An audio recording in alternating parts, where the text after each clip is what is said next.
Oklahoma and had every passing record there was to have until such time as he started recruiting players that were better than him. Quite on, man. Yes, RJ reads the chat, dude, man, but only if you're going to be there saying nice things. Otherwise, I do want to get started off with something I think is particularly cool and particularly important to those of us that have been long-time parts of this channel, and that is the play button has arrived, you guys. And I got to tell you, I did not expect it to arrive so soon, but they give you a nice card with it, tells you where it came from, tells you about the very personal packaging that was taken care of, and they give you a nice letter that you can put, on the wall over here telling 100,000 subscribers. Ooh, okay. Yeah, okay, baby. Ooh, baby. Ooh, baby. Ooh. Y'all. For passing 100,000 subscribers. Look at that. I'm going to have to find somewhere to put this where, like maybe over my face. Everybody can see it. My God.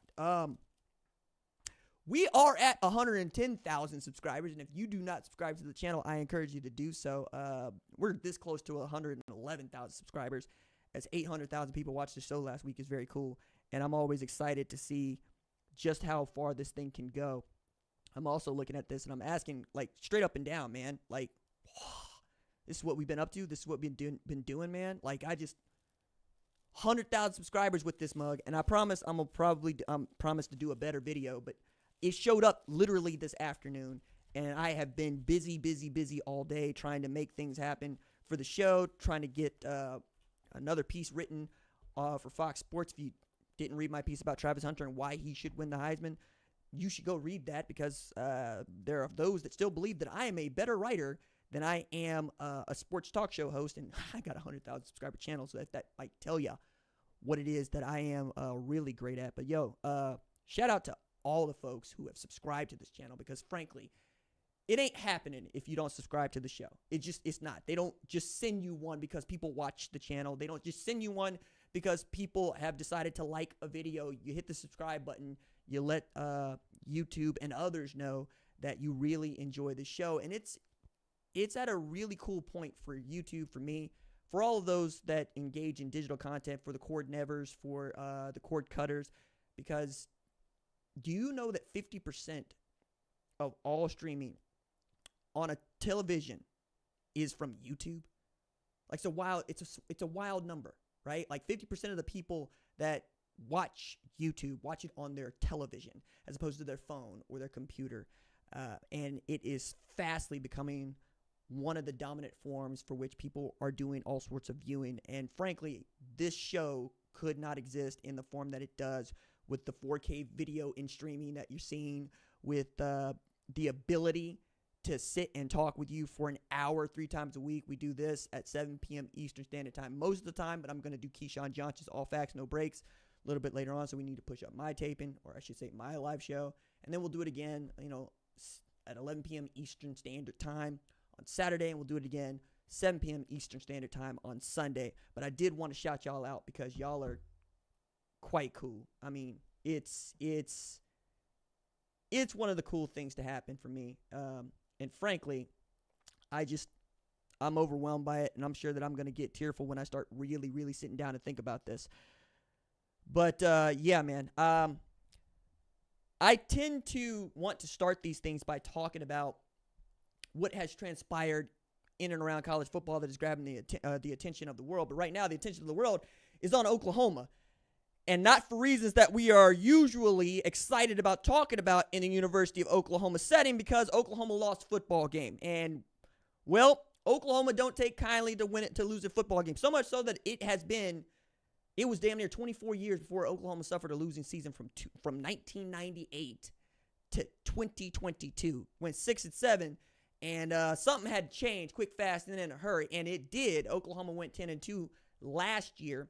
Dillon Gabriel famously beat Texas, led Oklahoma to what we thought was going to be just this close to playing in the Big 12 championship game, but it did not happen. Oklahoma State got their head handed to them by Texas. Texas makes the college football playoff, And Texas has picked up right where they left off, right? They are the number one team in the country, and they deserve to be.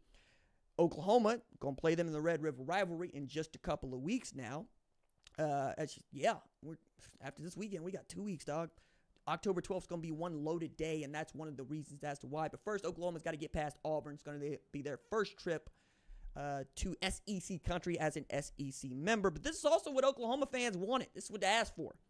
Wanted to get out of the Big 12, wanted to play in the Big Boy League, and this is the Big Boy League. Now we've been punching them out there. We're bleeding a little bit, but I tend to tell folks, hey, look, I won my last pro fight, and I don't usually win them by not getting bloodied. I usually get hit in the face, and if I'm hit in the face and I'm still talking, that means I'm still fighting. If we're still fighting, I can win.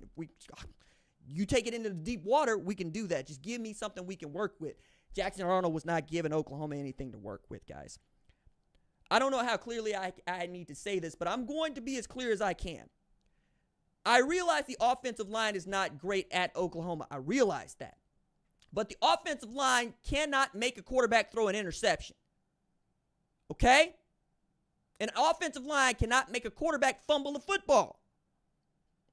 I realize Oklahoma is banged up at wide receiver. I get it. I know. I want to see the Nick Anderson from last year. I'm still looking for Andrell Anthony. Anybody seen him? I want to see somebody join Deion Burks and Bauer Sharp in that passing game. But you know what? They don't throw the football. A quarterback throws the football. Quarterbacks are the only people that can throw interceptions because they got to put the damn ball in the air. Okay? Fundamentals here. Fundamentals. And what Oklahoma had against Tennessee was 3 turnovers on first down, and Lord help us.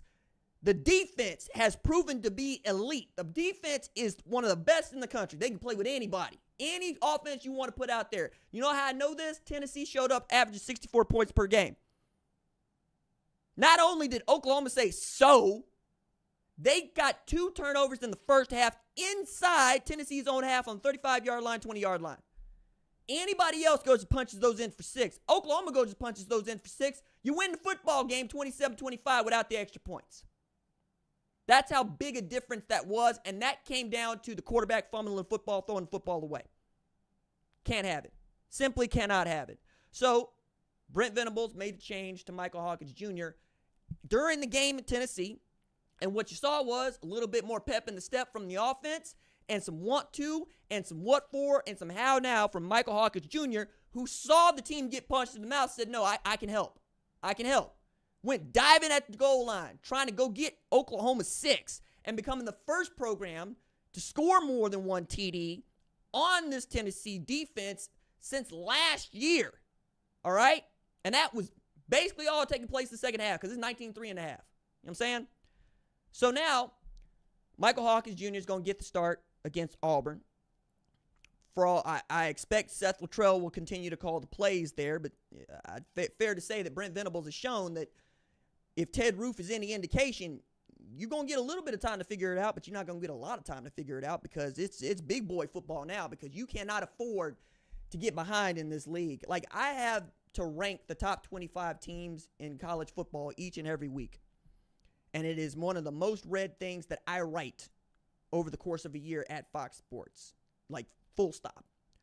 And I take it very seriously, and I put a lot of thought into it. But one of the things that keeps hitting me in the face is just how many SEC teams are just in the top 10. You know, it's not hard to get 6 out of the top 7 teams in the country coming from the SEC.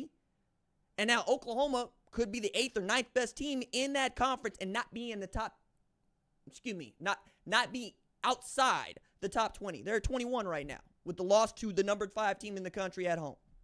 So Michael Hawkins Jr. gets the start, and people are looking around going, so why did y'all move off of Dillon Gabriel?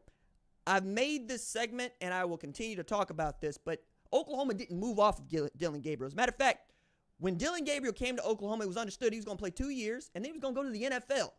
That was what was going to happen. As soon as Jackson Arnold committed, that's locked in. You know what that's going to be. Jeff Lebby knew it. Dillon Gabriel knew it. Jackson Arnold knew it. Brent Venables knew it. What happens? Dillon Gabriel plays his heart out, wins 10 games at Oklahoma, avenges the loss to Texas that he didn't play in, has one hell of a season, gets his NFL draft grade back, and what do you know? he is given an undrafted 7th-round quarterback draft grade. Mostly because he's short, right? Not everybody gets to be Kyler Murray. Not everybody gets to be Baker Mayfield. Not everybody gets to be Drew Brees. Not everybody gets to be Russell Wilson. Yes, I did throw Baker Mayfield in there. Fight me. I am going to say, what do you expect him to do if someone wants to pay him for his services? Okay? You're on to Jackson Arnold. Well, why don't you just bring Dillon Gabriel back? It's not that simple. A, you're bringing him back to do what? To sit behind the guy that he was in front of? That's not going to work. You're going to pay him in the age of name, image, and likeness, borderline $500,000 to $1 million to sit behind Jackson Arnold in case something like this happens? No, that's not going to work either. Kansas State moved on from Will Howard, went to Avery Johnson. He's not that great, but he is going to be good. Dillon Gabriel gets to be the stopgap between Dante Moore and next year.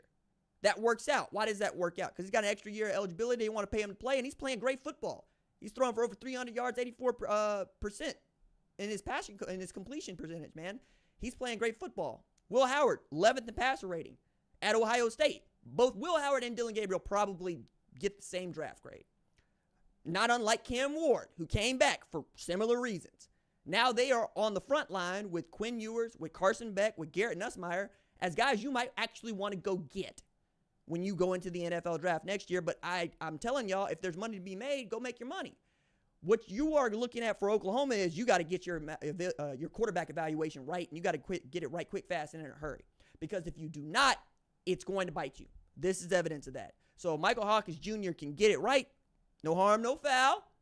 You took the loss against an undefeated team that expects to contend for the national championship, but you can't lose to Auburn. First, Auburn is down really, really bad. It's not War Damn Eagle over there. It's War Damn Canary. Hugh Freeze is getting on people's last nerves down there, and they are staring down the barrel at 4 consecutive losing seasons for the first time since the 1940s. That is not going to be sustainable at a place like Auburn, especially if the Freeze is still trying to throw his kids under the bus. It's not going to work. They don't have a quarterback either. But Oklahoma got more of a quarterback than Auburn does. And that tells you a lot, right? All to say also that defense is legitimate. And what did we see from Arkansas's defense last week? They will absolutely eat you alive. So that offense is ready to give it up. The defense is ready to take it. And they look like the kind of defense we all thought they could be going into that game. Another conversation I wanted to have about this actually does revolve around Arkansas Razorbacks. One of the things that I committed to doing in July was we're going to talk a little Arkansas football because Arkansas football fans, they show up to watch me talk about it. So, you know what? Y'all do y'all part. I'm going to do mine. This is a team that's really hard to nail down, guys. Like, it's difficult. They put up 70 on UAPB, and people are like, but it's UAPB. I don't know, man. I saw an offense that was dealing. Defense wasn't doing much, but they didn't have to. Okay? Then you get to this game where they're playing Oklahoma State, and it looks like the offense is absolutely running because Jaquindon Jackson is doing just that. What Taylor Green couldn't do, Jaquindon Jackson was doing. And I'm looking at an Arkansas football team that's on the road against a top 25 opponent in Oklahoma State that's up 21-7. They let Oklahoma State win that game. I don't think that Oklahoma State won that game. I think they took it because it was still there. I was waiting on somebody to take this thing by the short and curlies and say, all right, it belongs to me now. It just happened to be Oklahoma State at home.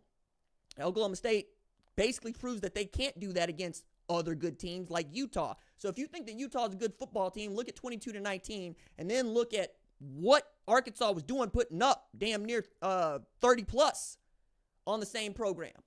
I think that Arkansas's offense is hit and miss, but it's going to hit more than it misses. Bobby Petrino is kind of nailing down what it is that Taylor Green can and certainly cannot do. But if it's got an Armstrong or an Isaiah attached to it or a Haas, speaking of Tulsa's own, then it's probably a good idea. But at 6'6", moving like he's moving, he's thrown for over 800 yards. He's rushed for damn near 250. He could easily be a 2,500, 800-yard rushing quarterback on a good to great Arkansas team, but they got to win games like this one against A&M. They get a second opportunity to play against a ranked opponent with an opportunity to beat them not at home. This one's at Jerry World because, well, it's Southwest Conference Classic. And I believe that there are only two football programs that Arkansas fans absolutely positively hate. Both of them hail from the great state of Texas. They hate Texas. They hate Texas. Matter of fact, Steve Sarkisian said, Arkansas fans probably hate Texas more than they love themselves. To which Sam Pittman said, he's probably right. But, it's personal. Like, I'm from Tulsa, Oklahoma. I'm from a flyover state my damn self. We don't catch as much hell as Arkansas, but Arkansas, man, they want it as bad as anybody else in the world. And I'm sure Arkansas fans are tired of hearing how other people not from the state of Arkansas talk about that place. There are a lot of things that I think that they could fix, just like there are a lot of things that Oklahoma could fix and, get the finger out of my eye, right? But the point there is, yeah, they hate you. You got it all down there. There's no reason why Texas shouldn't be winning every single national championship from here to kingdom come. Okay? It would not shock me to see him come down with the iron rod saying hook 'em. Because that's how good they should be. But that ain't where we live. Where we live is, no, If it comes down to playing football, we will strap it up just like everybody else, and we'll go at your throat. And that's what I expect to see from Arkansas this weekend. I expect Arkansas to see Marcel Reed back there and say, we play against Taylor Green. We can take care of Marcel Reed. And you know what? There's something to that because Travis Williams' defense is coming alive, folks. Like, as much hell as Bobby Petrino and Taylor Green caught for that Auburn win, and it was nasty. It was nasty. That Travis Williams defense was going after people.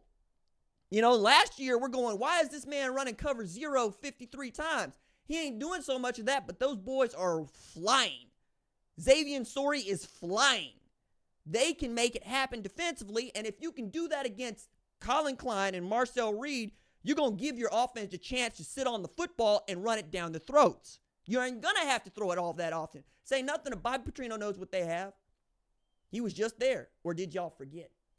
I want this one for Sam. I want this one for Arkansas fans. I don't think that Mike Elko really needs it. You already lost to Notre Dame at home. What you going to do with a win against Arkansas? Well, we don't like Arkansas. Nah, but you don't understand. College football is not fueled by like. College football is not fueled by happiness. College football is not fueled by contentment. You know what? I'm content to be a bowl eligible program, said nobody. You know what I'm saying? Like, they'll take it. They don't want to be embarrassed. Nobody wants to be embarrassed. College football is fueled by the need to beat the hell out of your rival. You don't want to see that, man. Because I'm trying to tell folks that just don't get this part, but I'm going to speak for some of y'all that understand where I'm coming from. You got to go to work the next day, and you know damn well that person across from you got on Luke Casey boots, right? Wears a felt hat to work and a sterling silver bolo, and he went to A&M. And you can't stand that man. You cannot stand that man. You got to go home and got to hear about what Arkansas didn't do from an LSU fan, from a Tennessee fan, from an Ole Miss fan. But the one thing you're not going to be able to put up with is going to work and seeing that man that is faking cowboy tell you what your football team can't do. And that is why we got to win. We got to beat rivals. We can't have it. I need him to be quiet at church. I need him to be quiet at work. I don't want to hear nothing from him in college football. That's what these boys are playing for. That's what they're personifying when we're talking about these rivalry games. And it is a rivalry game. Can't stand A&M. Can't, for the same reasons, but more so than Texas. At least Texas be good. Texas got all the money in the world, got all the great coaching in the world, got all the great talent in the world. Every now and again, quite literally every 14 years, every 16 years, they'll be good. A&M hasn't won a conference championship this century. A&M has not won a national championship that comes after World War II. And yet they be chirping and talking. Arkansas be like, hey, look, it was us in Texas in the 60s. Who are y'all? Even we come alive in the 80s.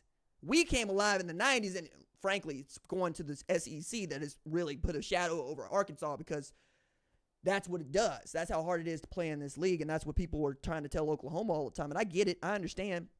But I think that a top 25 win on a neutral field is going to do a whole hell of a lot of good for Arkansas, for Sam Pittman, for all those folks that call themselves Razorbacks. And for A&M fans, it'll be another day. I don't think they're going to take it as hard as Arkansas fans would take it. And that is shade. Because what I'm going to tell you is you lose to Arkansas and then you lose to Texas, and you're going to lose to Texas. You might not come to work. You might take all your PTO. I might not see you until well after Christmas. But I'm going to tell you, as sure as Auburn and Georgia played the Deep South's oldest rivalry in February in the cold, I'm going to be waiting for you. No, you would not be able to escape this mouth talking to you. Arkansas fan, I'm telling y'all, I got you. I understand, you know? All right. I want to talk a little bit about what I think is going to happen for, Texas, Mississippi State. Because Steve Sarkisian is making loud noises like Quinn Ewers might not play against Mississippi State. As a matter of fact, the quote that he gave earlier this week is, he's got to do enough to show me he can play. Can he execute the game plan? I kind of need to see how he responds from today's work, and then what it looks like on Tuesday, and then Wednesday, which are pretty heavy days for him, and then how he rebounds on Thursday. It's going to be kind of a work in progress, but today was a good start. Talk about Monday. Look here. I don't expect to see Quinn Ewers play against Mississippi State. Okay? I'm not going to be shocked if he does, but I do not expect to see Quinn Ewers play against Mississippi State. On the one hand, you could say, yeah, they got the golden arch. They're having their McDowell moment at Texas. You know what I'm saying? They got the golden arches. We got the golden arch. You know what I'm saying? Cleo knows what's going on. He understands. You know, my buns have no seeds. Now, Prince Hakeem, take this mop, go do what you got to do in the back, and we'll call you when we got to play Oklahoma. Okay? Prince Hakeem in this particular metaphor is, Quinn Ewers, which is it's just a wild bit of analogy for me and for my people, because it's like, yo, RJ, did you just make that dude from Texas into Prince Hakeem? It works. You understand, right? Because Quinn Ewers is absolutely the dude that's going to be pulling it up on Samuel Jackson, talking about, I'll be forced to thrash you, because that's exactly what he did to Oklahoma in 2022. It's exactly what he did to Oklahoma State last year. He be thrashing. He absolutely be thrashing. But you know what? Arch, I guess, is semi here. This is also funny to think about. Because Arch is as good as they come. And semi nasty. Semi real nasty. Anyway, you can play with Arch Manning against Mississippi State because he's Arch Manning. He's that good. Did he look great against ULM? No. Did he look fine? Yes. Is that offensive line awesome? Absolutely. Is that defense good? Yeah, it is. But he can play against Mississippi State because Mississippi State is sorry. They are so bad this year. And they don't even have Blake Shapen to play this weekend. Jeff Lebby is going through it. I'm telling y'all, look, it's one thing to get beat by a bad Florida team where Florida put up 45 in a year where we're expecting Billy Napier might be on his last year as the head coach of Florida. He went and put 45 up on you before he left, though, and played both quarterbacks. It's that Toledo came down to Starkville and put 41 on your skull. Toledo. Now, Jason Candle took that moment to basically cut a promo on the SEC, saying this is exactly the kind of team, kind of program that would come to our program and raid us for players. We want y'all to know, if you choose to come to Toledo and you stay, you can beat up on Mississippi State too. Damn. The Rockets cutting a promo on the Bulldogs. Look. It used to be time for somebody to go as a head coach when they lost Mississippi State. Do you know why? I know this because, this is who I am. Sylvester Crooms, the first black head coach in SEC history. And he was head coach of Mississippi State for a very long time. And Sly Croom is just, he just cool, right? Walking, talking black history fact. but they were never good. Okay? They were sometimes decent, never good. But if you lost to Sly Kroom, you had to go. You had to get up out of here. You could not stay any longer.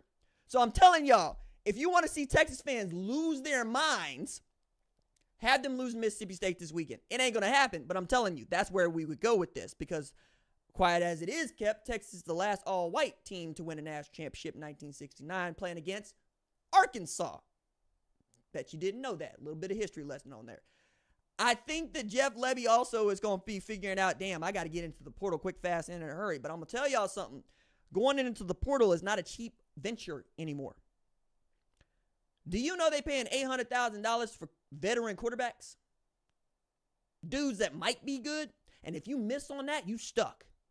Unless your donors want to keep coming out of their pockets. And I've already heard all these stories about donor fatigue. Stop coming to me asking me for more money. I just gave you a lot of money. You know, go get me. Like, they announced an $8 million gift before getting beat like a drum against Florida. Do you know what's going to happen if Texas comes in there and drops 70 on their skulls? Like, even folks in Starkville got pride. That said, Willie Morris grows up in Yazoo City, Mississippi. You know where Willie Morris went to undergrad? Texas. One day I'm going to go suss that out because I don't think it's in North Toward Home why he decided to go to the University of Texas. I mean, Willie Morris is one of the great American writers who's ever lived, and Mississippi be pumping him out. Kiese Lehman, Jasmine Ward, William Faulkner. We can keep going, right? Yeah, I know John Grisham wrote novels. I just don't. That ain't the kind of writing that I'm. Let me get up off this. John Grisham's house is bigger than the University of Mississippi, so I'm gonna let that go. Just not necessarily my speed. That's all. Great legal thriller writer. Just not necessarily my speed. I'm more of a heavy kind of guy. That's all. I'm more of a Barry Hannah fan, if I'm being quite honest with you. Okay, there's Mississippi got more great writers and NFL players per capita than any other state in the union, and yet Starkville can't figure it out. But that makes sense. It's state school, you know. Auburn can't figure it out. Mississippi State can't figure it out. People didn't know that Texas State existed until G.J. Kennedy got there. I mean, Oklahoma State was once Oklahoma A&M, and they was sorry before the Mike Gundy era for the most part. Like, Pat Boone had him going there for a little bit. Man, what do we have here? We had Boone Pickens come through after Pat. Yeah, so Pat recruited Mike Gundy. Mike Gundy was the number one player in the state that year because Barry Switzer wanted him because he was the number one player in the state. Speaking of which, did I tell y'all we get to talk to Cale Gundy? It's a lot of fun. It is. It's a great bit of fun. Last thing about Arch Manning on this one is I think that we're still seeing that dude round into form, which is a scary thought because we've seen what he's good at and we've seen what he's not. Somehow, the dudes are coming out able to throw this ball all the way down the football field, but not necessarily read the middle of the field for the intermediate passing. And by the dudes, I mean guys like Arch Manning and Jalen Milroe. You know, the kind of players that would have been moved to wide receiver in 2004 because they showed a little bit of speed. Okay? Thing about Texas, though, is every time they want to put one of these Arch Mannings back there, he ends up being David Ash. And that's not going to help nobody at all. It's not who Arch Manning is. Arch Manning is a complete quarterback where the requirement is you got to be able to run away because, well, we can only protect you for so long, and that field's going to be butt naked wide open down the middle. Please go make something happen. Both he and Jalen Milroe would do that. But Sark said, following the game against ULM, Arch is a really good deep ball passer, and it gives guys chances to go make plays on shots down the field. With a young quarterback, I'm kind of kicking myself a little. I wish I had a few other freebie completions for him just so that there could, you know, have been a little bit more balance, getting that completion percentage up, being efficient, moving the chains. Yeah, that's one way to do it. But Arch ain't afraid to take out the Sharps long gun and take a shot clear across the state line.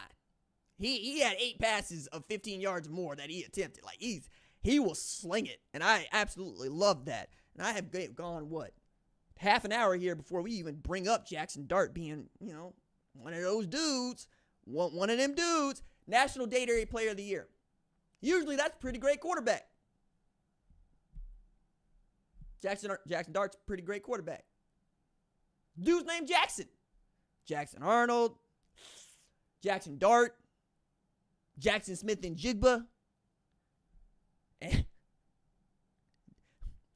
Dayton Raiola looks like Jackson Mahomes, guys. I just need to get that out of my system. I need to say it because we're looking at Dylan Raiola, who's a 5-star quarterback, who's playing like a 5-star, who probably is going to get drafted first round 2027 because he's that good and he's that gifted. Takes great care of the football, except for that part in overtime where he's spitting up on himself because he ain't been in that moment, and he's missing wide open Isaiah Nair for a TD that probably wins them the football game in regulation. However, the comparisons to Patrick Mahomes have more to do with appearance than they do in play and or play style. We know this. But then, on Sunday, Dayton Raiola committed to the 2026 class at Nebraska. Dayton Raiola is a 3-star prospect and a left-handed quarterback who starts at Buford. Pretty damn good football player. Is he his brother? No. But I don't think that Dominic Raiola was a 5-star coming out. We didn't have rankings, but you get my point there.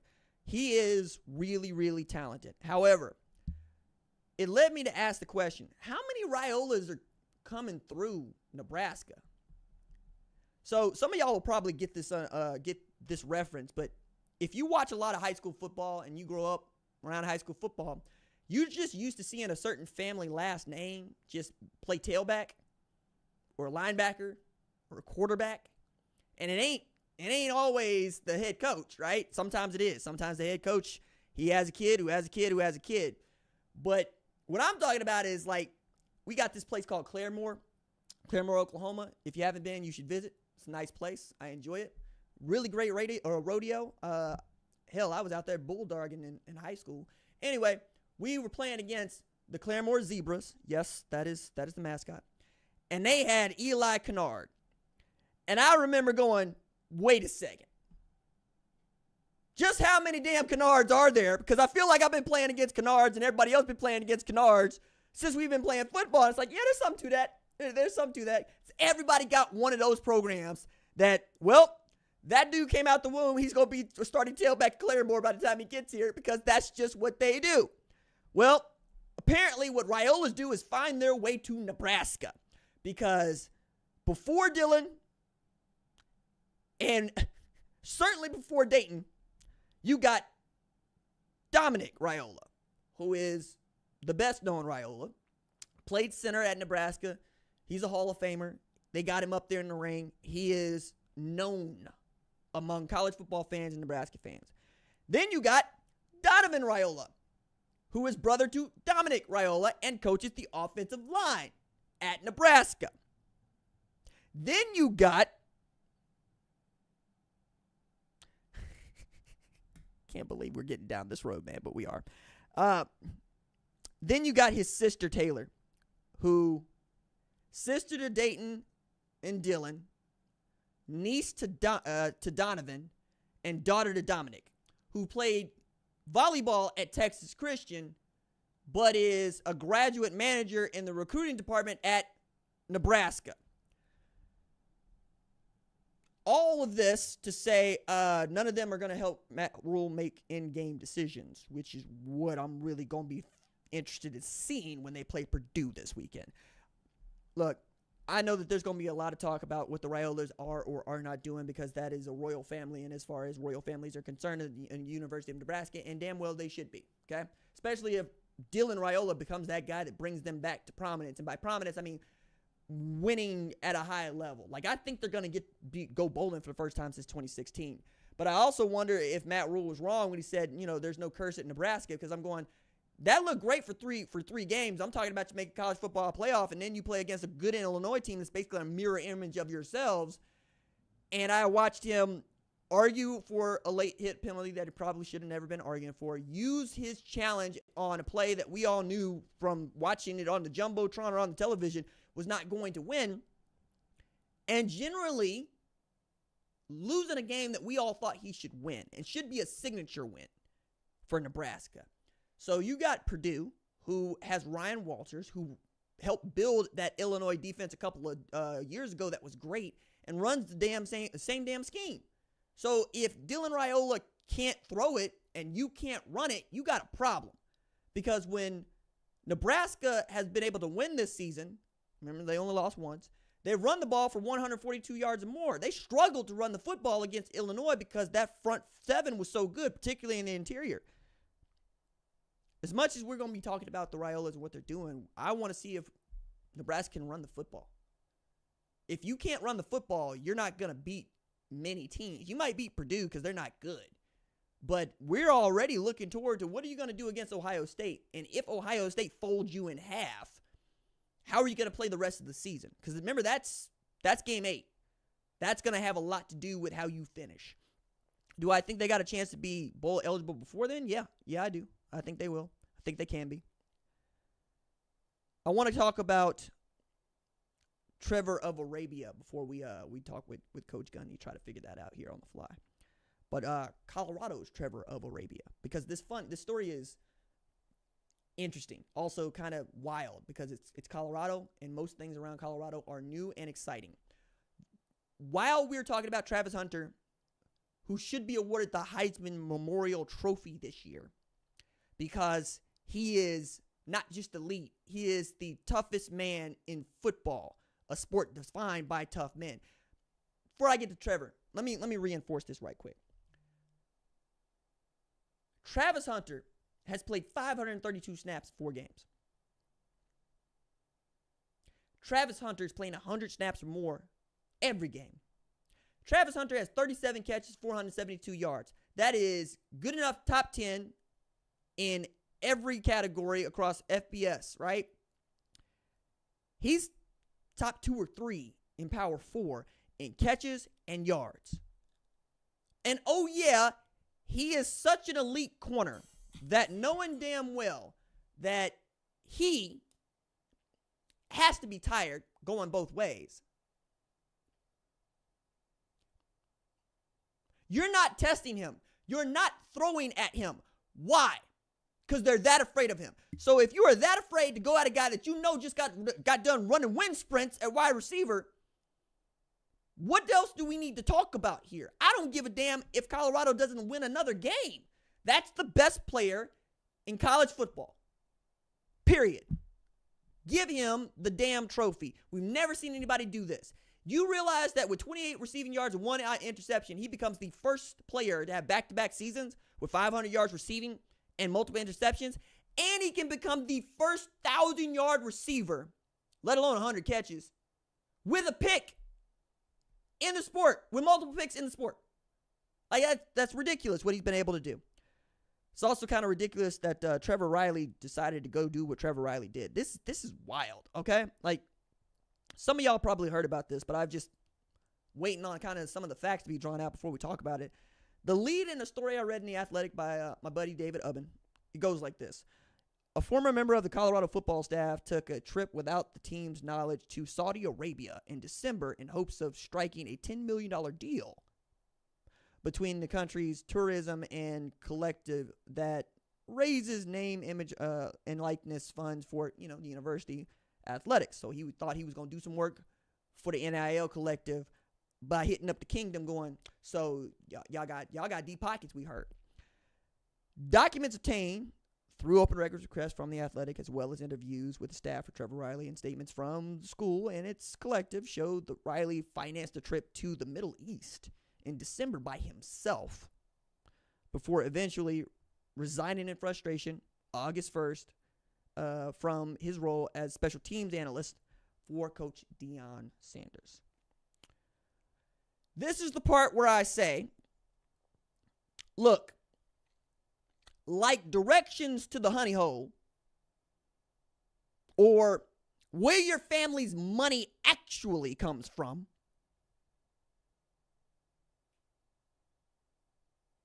this ain't supposed to come out to the public.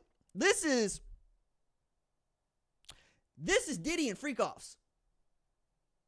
This is not what you're supposed to be talking about. You're not supposed to be trying to offer up receipts on this sort of thing. But I mean, I guess if you're Trevor Riley, that's what you do. I just didn't see a win for him here. Like I'm like, Okay? So you went and operated on your own, AWOL, trying to do a job that's not yours. For what? For who? Make me understand. And bottom line seems to be he thought it was a good idea. And he thought his efforts would be rewarded for his good idea and his gosh darn initiative. Let me tell you, anytime you want to drag people through the ringer on some stuff that they not all the way clear on, they have every right to separate from you. And you trying to be like, look what I was trying to do for you is not, that's not no defense, dog. Like that sounds like you were not listening when people are talking. And that's, that's part of doing business. You got to be asking direct questions and getting direct answers, because you are drawing a line from people that have a public investment fund that is very well funded and who have put lots of money into interesting places, from Uber to Live Golf, right? We know this. These things are known. But to think that just because people got money that they going to give you some, and that if they don't give you some, you're going to be able to collect back on whatever time and money you spent, that's just ridiculous. That's not how anybody works. Communist or capitalist, that's not how we work. We all come together on a thought and a process, and we go through that thought and that process so that everybody feels good about it. The best negotiations where everybody feels like they had a compromise going on. Felt like this dude thought that he could come up on the come up when your job is to be the special teams analyst. Be a special teams analyst, not the go-between for the university or its collective. And I'm sure that the collective has already been beaten up on just what exactly it is that they are doing.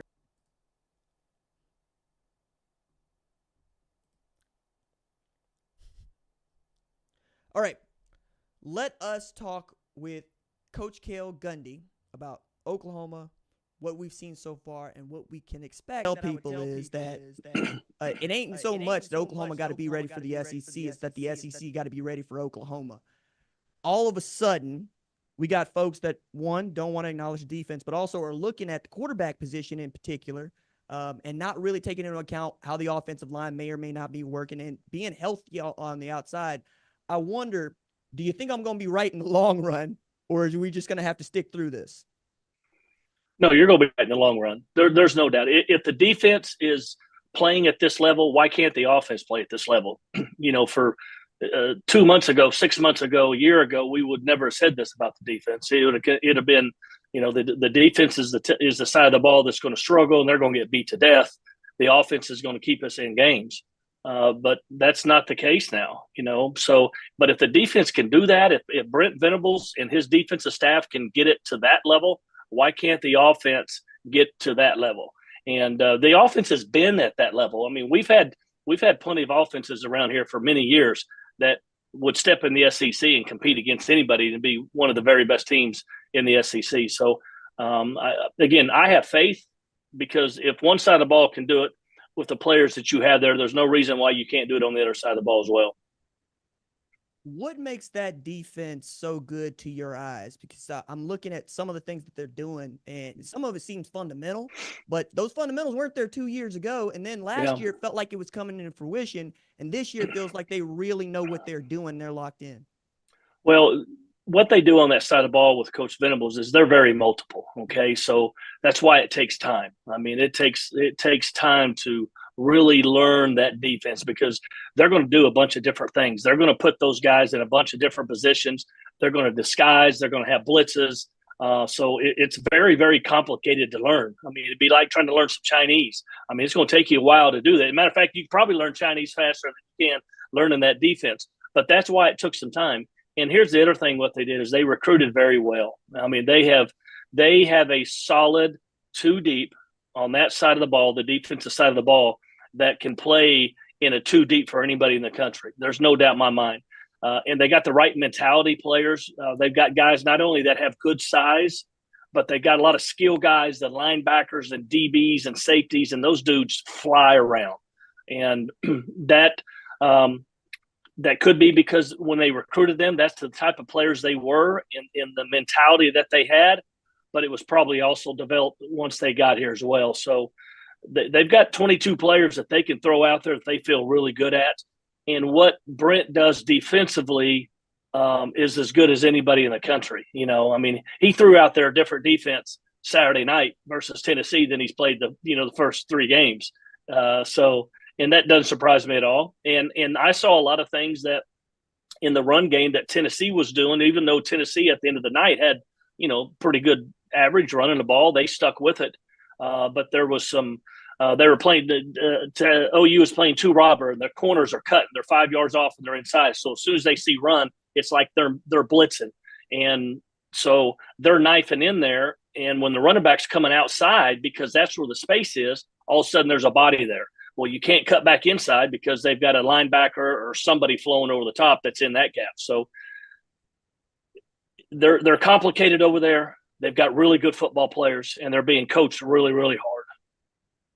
Feels like when it is working, it's working really well, and that's always been kind of a tenet for Coach Venables. Whether it was at Oklahoma or at Clemson, when everybody knows what they're doing, they're really difficult to stop on that side of the ball. I'm glad that you brought up how well they recruited defensively, because this national show, Coach, but I'm going to introduce folks in a way that I don't think they understand. Coach Gundy is one of the best recruiters that ever lived, and I don't mind saying it. I really don't. He's up there with Coach Switzer, and as far as some of the guys that he helped bring into Oklahoma, Adrian Peterson could be the only guy we talk about. That could be the last guy. That could be the first guy. But so many of these guys that came to OU came because you were able to tell them what OU was about. And I want your insight, given today and where we are, transfer portal, name, image, and likeness. We're operating like pro ball clubs. What would you be telling, or what do you think the kids are hearing when you say, hey, come play football at Oklahoma? Well, first of all, it's a challenge because you don't, because of the transfer portal and the craziness that's going on. I lived off of recruiting. I lived off of recruiting because I started and I found guys when they were freshmen and sophomores. And I mean, for 3 years, I got to know them up and down, got to know everybody in their family, all their coaches, have really deep conversations, and told them what it was going to be like when you got here. And I'm a upfront 100%. I'm going to tell you there's going to be great days, and there's going to be days where you do not like it here. And guess what? That's called life. Just go ask the person, go knock on the person next door to your house, and he'll tell you the same thing, or she'll tell you the same thing. Yeah, there's days I like life, and there's days I don't like life. And but you got to work through those things. I always believe that you got to prepare them for what's about to happen. And if they're prepared and they've been hearing this for a year, 2 years, 3 years, then it makes it much easier when they get there. Out recruiting Oklahoma players now, they're in the SEC. They've got to have some success. They've got to get up there and get in the top 3 or 4 in order to, in my opinion, sustain some recruiting level that they've been doing. They've had some success and done a good job recruiting. But if they go through 2-3 years here and can only win 6, 7, 8 games, it's going to be much more difficult. And I don't think that's going to happen. But if that does happen, it's going to get harder. They're able to go out on the road right now and tell young men, hey, come to Oklahoma. We've got all this history. We got these championships. We can do this here, and you can be a part of this. And so, as we all know, most of the best players in the country are from the southeastern part of the country. So you're asking young men to leave their backyards in Alabama's and Georgia's or Florida's or wherever, and to go halfway across the country to play in the same conference, where you could stay at home and let your family and friends and everybody see you. So they've got to have success in order to continue to get some of those guys out there, because if they don't, I think it's going to really be hard on them moving forward. I think you're right, Coach. I'm thinking about it from an NFL perspective. There are more NFL players this year from Mississippi per capita than anybody else, right? Florida, we know what they do. Georgia, we know what they do. Texas, we live in Texas, right? That's home base down there. I got to ask it this way, Coach. You were recruiting when USC was USC, right? When Texas was going through it, when Nick Saban was getting LSU up and going, and it felt like you were recruiting against those programs as well, but you're doing it in the Big 12. What's the big difference between trying to go get the same guy from California as you might in the SEC? Well, nowadays everybody's recruiting everybody, Okay. and it used to be years ago, especially just take Texas for an example.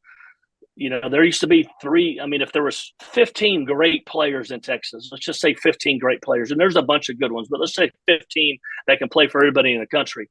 Well, 7 of them were going to go to OU, 7 were going to go to Texas, and 1 was going to go to A&M. But Notre Dame wasn't coming down there. Alabama wasn't coming there. USC wasn't coming there. Oregon wasn't coming there. Miami wasn't coming there. Penn State wasn't coming there. Ohio State. Now everybody's going everywhere. And these young men are leaving to go anywhere across the country. So that's what's making it even more difficult for OU in the recruiting world.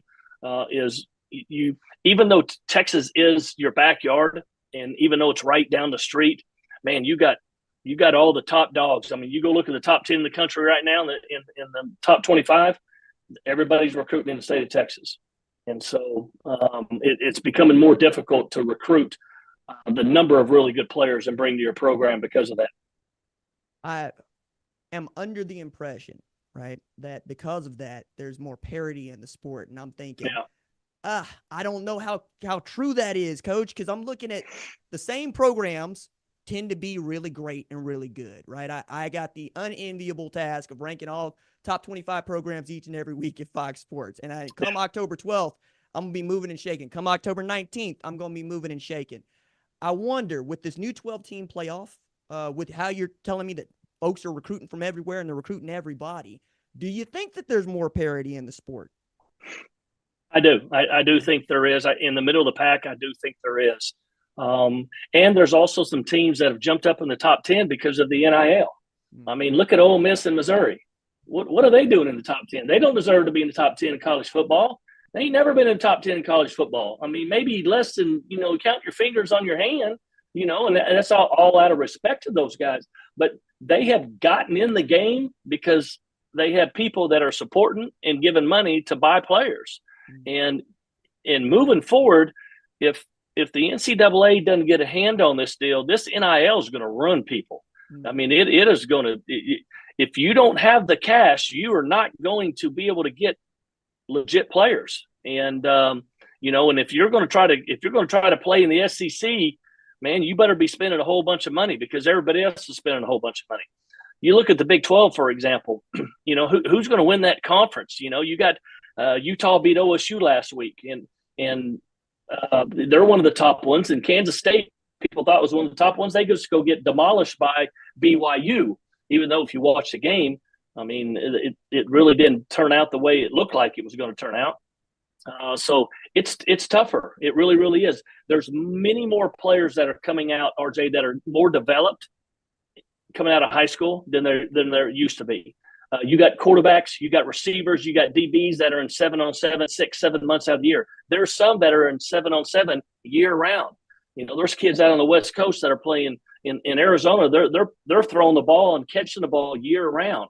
So young men are coming out and they're even better. So there's just, if there used to be 20 good quarterbacks, now there's 40 kids that can go to college and play ball somewhere. You might have a quarterback. Well, look at the quarterback of James Madison last week that just lit up North Carolina. Where did he come from? Nobody was recruiting him. He threw for about 385 yards on those guys, and so I just think there's more better players that are out there that are getting developed and that are, further along.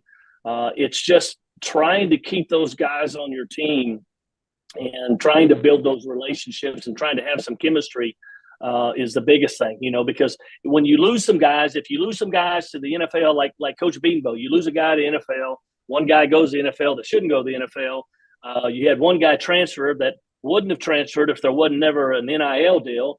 And then before you look at it, you go out and get a few transfer portal guys. And if you don't really hit on them, man, you're in a bad position. And here's what happens in the NIL, the transfer portal recruiting. So during that time, you got everybody down the hallway who's in charge of recruiting and watching film. So they'll come down there and let's just say they give an offensive line coach the film. Well, they'll watch him. Oh, he's really good. I think he can play here. Okay, well, you take him to the offense coordinator. Well, he likes him. I think he can play here. Take him to the head coach. He likes him. So what do you got to do? You got to do a background check, okay? Well, you can't call that college he's at because that coach don't want to talk to you because that kid's leaving. So who do you call? They all call the same person, the high school head coach. Well, what's he going to do? Well, 90% of them are going to say he's a great kid. He's a hard worker. You can trust him. He's a leader, this and that, da-da-da, da-da-da.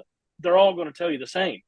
And then you bring him on a visit the following week, and he comes in and you offer him and he commits. You've had a week-long relationship. You don't know anything about him, So, man, it's just a challenging time what they're in right now. And sometimes you hit on these transfer guys. Sometimes you don't. Sometimes you give players NIL money, and some of them don't deserve it, and you end up losing out on some other guys.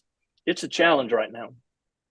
I appreciate that, Coach. I mean, there's a lot to unpack there, not the least of which is just how right you got to be with your evaluations, specifically at that quarterback spot, because you brought up Alonzo Barrett at James Madison. I'm thinking about Cam Ward, how he ends up at Incarnate Word because they ran That's one right. T, That's and right. then all of a That's sudden right. that dude can sling it. But if you miss on one of these guys, any of them, honestly, you got a problem. Like I was reading a story by a buddy of mine, David Ubben, writes The Athletic, does great work. He had this anonymous quote that, for good reasons, said, look, are we going to pay $800,000 for a guy that's going to be a backup? Or are we going to try to put that in an impact wide receiver? We're going to put that into a defensive lineman. And then I was thinking, my daddy is going, I never have to worry about that. Once they get to campus, they're mine, until they go to the NFL.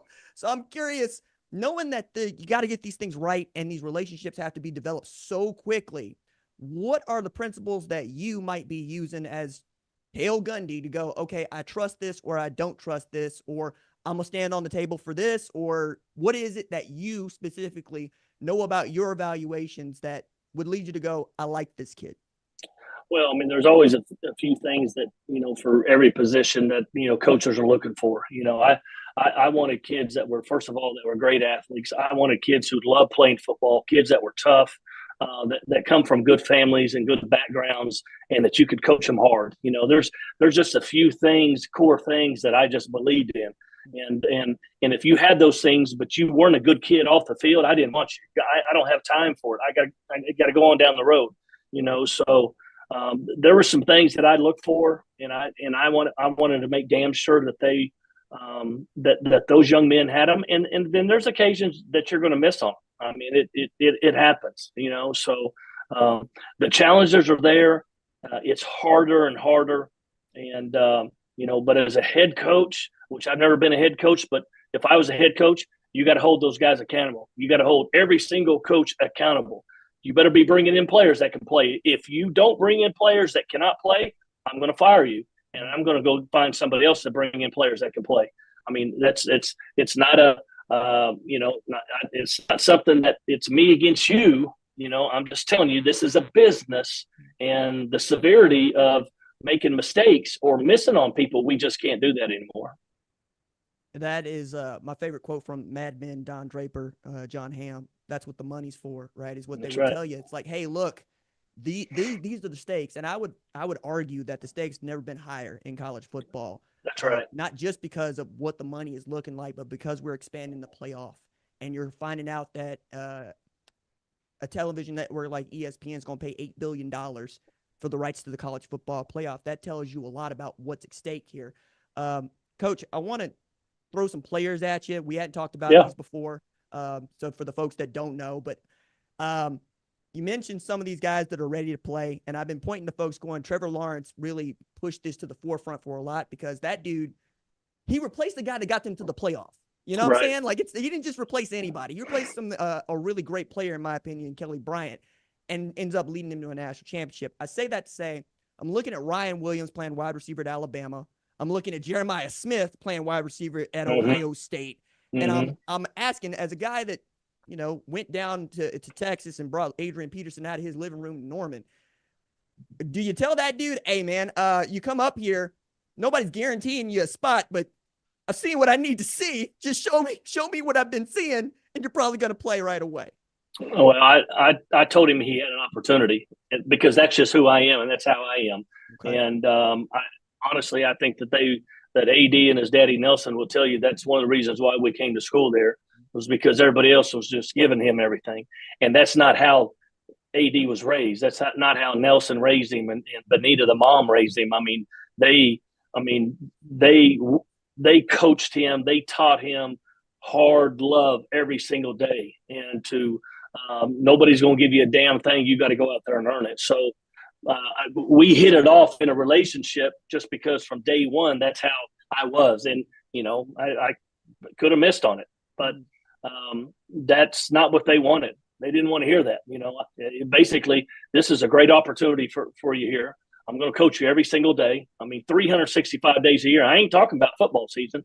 I'm talking about going to class. I'm talking about how you act in the cafeteria. I'm talking about how you walk across the street, just anything, life, man. I'm here to help you for 4 to 5 years or however many years that you're here. I'm here to coach you hard, but I'm going to love you harder.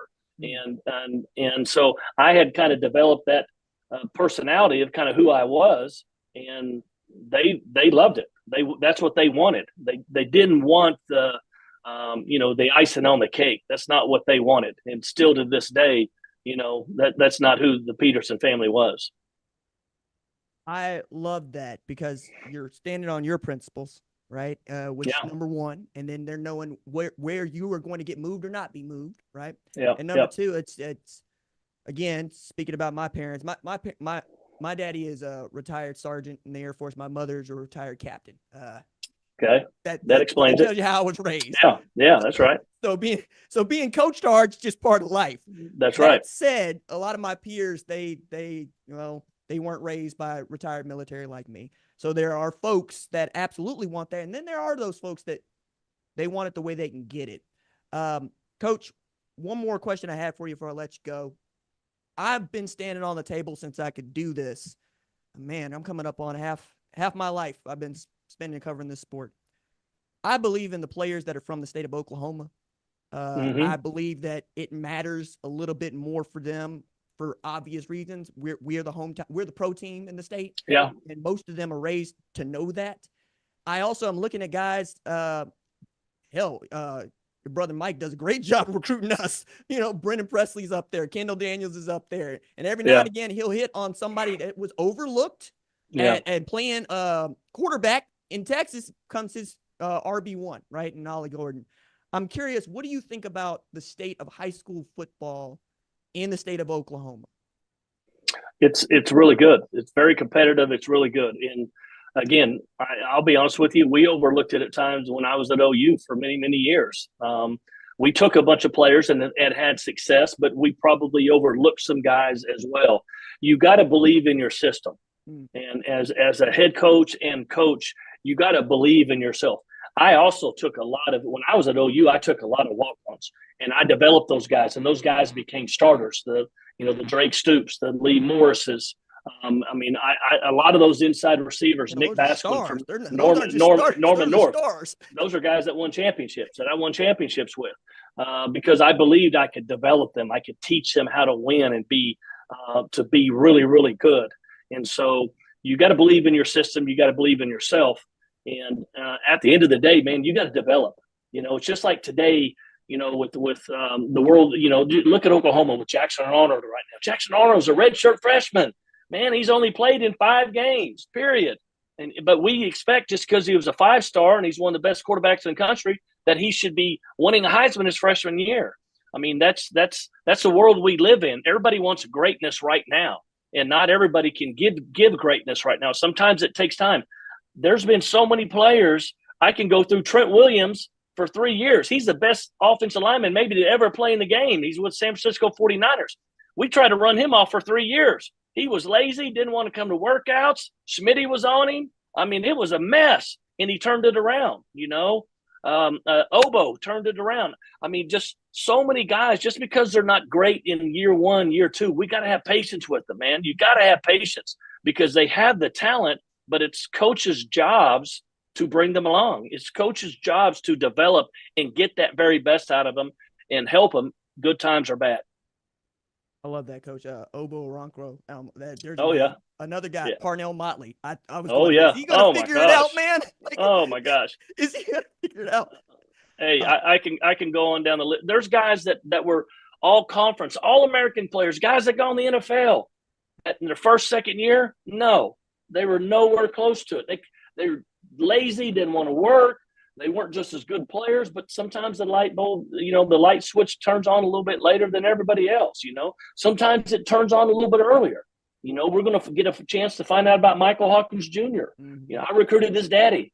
His daddy was a freak of an athlete, but I know how he raised Michael Hawkins Jr., and he raised him hard. He loved him, and he coached him hard. Kevin Murray, Kyler Murray's dad, has coached Michael Hawkins Jr. to be in this position. We're going to see when he gets out there. I think he has the it factor. I'm not saying he's going to, be an all-conference player this year. I'm not saying they're going to go win 10 games with him, but that boy kind of has it, and that goes a long ways in recruiting and players nowadays. Coach, if you allow me, I'm gonna speak to you from the standpoint of somebody who's watching these games, ain't in the room, but we see what we see with our eyes. Yeah. Trent Williams I saw Sergio Kendall beat up on him, and I'm going, is this who we are? Is this what it's gonna be? And he turns out to be the player that he is. To your point about it takes some time. To the point about Heisman's and wanting guys to be great, I say this, Coach. It's Oklahoma for a reason. And our expectations are expectations. Are they unfounded sometimes? Yes. Are we impatient? Yes. But that's because we can't play. Like, I forget who said this, but 3 million head coaches in the state of Oklahoma, only one of us is getting paid. That's right. That's good. So if we come on strong, it's because we love it. It's because we love that program. And I think most people, they love their college football program, but it's losing is not what we do well over here. We are not patient people. So what would you tell us? What would you tell us? I mean, you got to try to find a way to have some patience. The problem nowadays is social media. That's the problem, because, the minority is going to take to the social media for the most part. And the minority are the ones that are going to voice their opinion and be loud. And, we know everybody's got cell phone in their hand, everybody's got earbuds in their ears, so they're on social media and they're reading that stuff, man. And you can destroy these young men. You really, really can. But that's not what this team needs. That's not what Oklahoma's offense needs right now. Trust me, there ain't nobody working harder than those assistant coaches in there. And I can promise you this: Brent Venables is on their ass.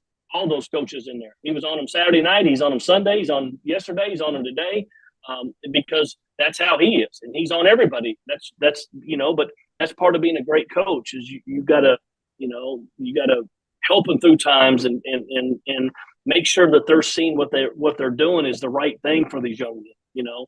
And but it's a group effort, man. It's everybody's got to be on the same page.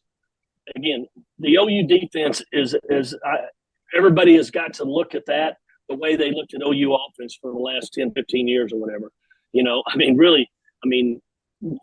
This defense is going to give you a chance to win games this year. It's going to give you a chance to win games this year. That hasn't happened in a long time around here. That has not happened in a very, very long time. And they played on a higher level Saturday night versus Tennessee than they played in the first 3 games. I know they got after Temple and they got after, Temple was terrible, but Tulane and Houston, I know they got after them, but they played better versus Tennessee, which is a much better team than they played against Tulane and Houston against their offense. So just hang in there. I know it's going to be rough, but it's going to become even more rough because you're in the SEC. And you look in the top offenses in the country right now, the top defenses in the country right now, there's probably about 3 of them in the top 6 that are on our schedule, that are on OU schedule this year, so it ain't going to get any easier. It's not going to get any easier. Well, hey, look, punch me in the mouth and I'm bleeding. I'm still in the fight. That's right. Know. So that's exactly right. My goodness. Cale Gundy played quarterback at Oklahoma. When he left, he had virtually every passing record there was, and then he recruited players that were breaking them. Spent half your life you've given Oklahoma, Cale, and 23 years as an assistant coach. Yeah. I appreciate your time. Thank you so much. I appreciate it, RJ. Thank you. Cale Gundy, coached at Oklahoma for 23 years. Really never had a losing season after 1998. It's kind of a remarkable experience that he had as an assistant coach.